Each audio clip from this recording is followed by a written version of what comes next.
क्या सच में पुलवामा हमला एक मंसूबाबंद हमला था? इसकी साजिश 2019 के इलेक्शन मद्देनजर रची गई थी, जिसमें बीजेपी की जीत हुई थी। सत्यपाल मलिक कहते हैं कि सीआरपीएफ ने वजीर दाखिला से हवाई जहाज की मांग की थी।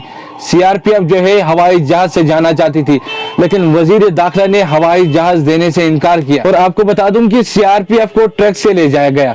सीआरपीएफ जिस रास्ते से गुजर रही थी उसके 8 या 9 नाके थे। सारे नाकों को खुला छोड़ दिया गया, किसी जगह पुलिस नहीं लगाई गई और रास्ते को भी महफूज नहीं किया गया।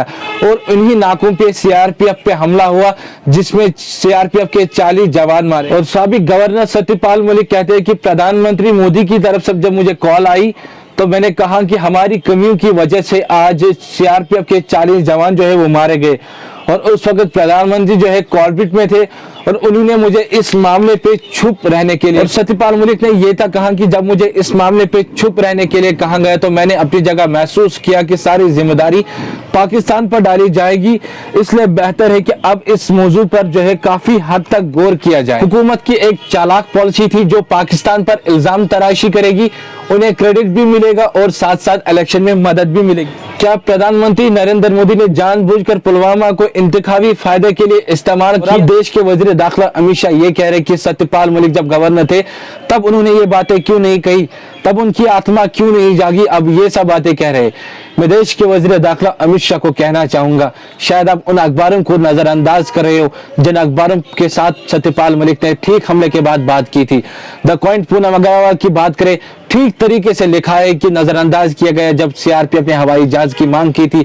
द इंडियन एक्सप्रेस की बात की, सत्यपाल मलिक ने हमले के एक दिन के बाद उनसे बात की और उन्हें हमारी नाकामी की वजह से आज 40 जवान मारे गए। दैनिक भास्कर की रिपोर्ट भी आप देखिए ना, जब सीआरपीएफ की तरफ से तजवीज भेजी गई आपको कि हमें हवाई जहाज मुहैया करे, वो तजवीज भी आपके ऑफिस में 4 महीनों तक कैसे अटकी रही। देश के वजीर दाखिला अमित शाह ये कह रहे कि सत्यपाल मलिक ने कुछ क्यों नहीं कहा। सत्यपाल मलिक तो खुद कहते हैं कि कश्मीर के मामले में मुझे सख्त हिदायत दी गई थी कि तुम कश्मीर के बारे में कुछ नहीं बोलोगे।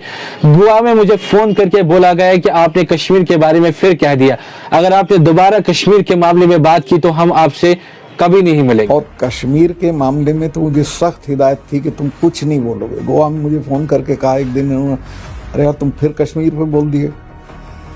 मैं कहा साहब मैं बोला नहीं, उसने वो इन्फेरेंस ड्रॉ किया तो कहा कि कश्मीर पे अगर आप दोबारा बोले तो मैं फिर आपसे कभी नहीं मिलूंगा। बात यहाँ तक नहीं दुखती दोस्तों।